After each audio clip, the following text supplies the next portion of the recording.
आज आपण चकली बघणार आहोत नवीन पद्धतीची. चला तर मग बघूया. चकलीचं सामान: ओवा 1 मोठा चमचा घ्यायचा आहे, डाळवा घ्यायचा आहे, मीठ चवीनुसार, हळद आणि लाल तिखट, कढीपत्ता. इथं कोथिंबीर मला मिळालेली नाही आहे, तुम्ही ॲड करू शकता. जिरा मोठा 1 चमचा. नंतरनी हे सगळं मिक्सर करून घ्यायचं आहे. म्हणजे जिरे, हे ओवा, फुटाण्याची डाळ अलग मिक्सर करायचे. हे मीठ घालून हे जिरे, ओवा, कढीपत्ता हे मिक्सर करून घ्या. परत इथं तांदळाचं पीठ घ्यायचं आहे. तांदळाचं पीठ चाळून घ्या. हे बघा, डाळ्याचं पीठ मी मिक्सर करून घेतलंय. आता ह्यात हे मिक्स करायचं आहे. प्रमाण बघा, प्रमाण ना 2 चिपटे जर हे पीठ असेल ना तर एक अर्धा ग्लास डाळव्याचं पीठ असायला हवं. आणि ते मिक्सर केलेलं जिरे, मोहरी तेही मिक्स करून घेतले.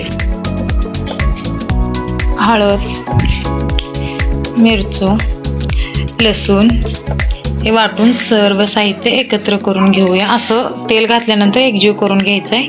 नंतरनी पाणी घालून व्यवस्थित मळायचं. त्याला आपलं चपात्याला पीठ मळतो ना तसं मळायचं अगोदर. हे बघा, इथे मी तेल गरम करून घेतले. म्हणजे एकदम गरम पाहिजे तेल. हे तेल यात ओतून घेऊ आता.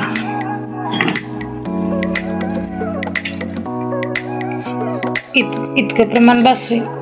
1-2 मोठे चमचे.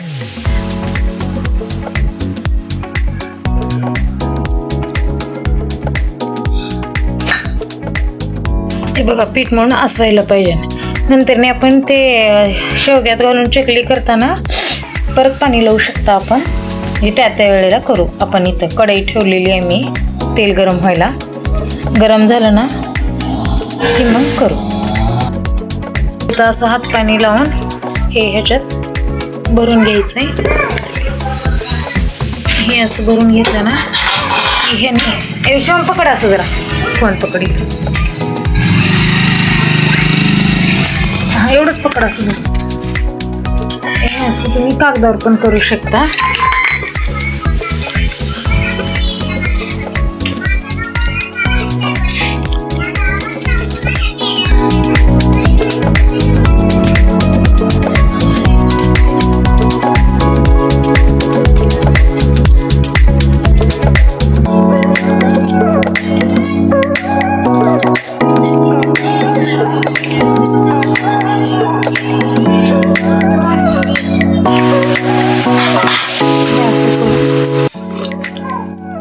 हे असं उचलून इथं टाकायचं. तेल गरम झालेलं आहे.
इथं जर नसेल जमत असं उचलून टाकायला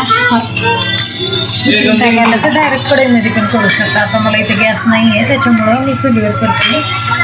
माझ्या हाताला पोळून म्हणून मी खाली कागद पेपरवरती केले. कॅरी बॅगवर पण येतं.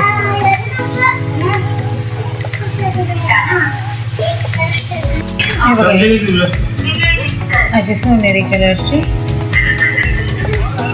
डाळ करायचं.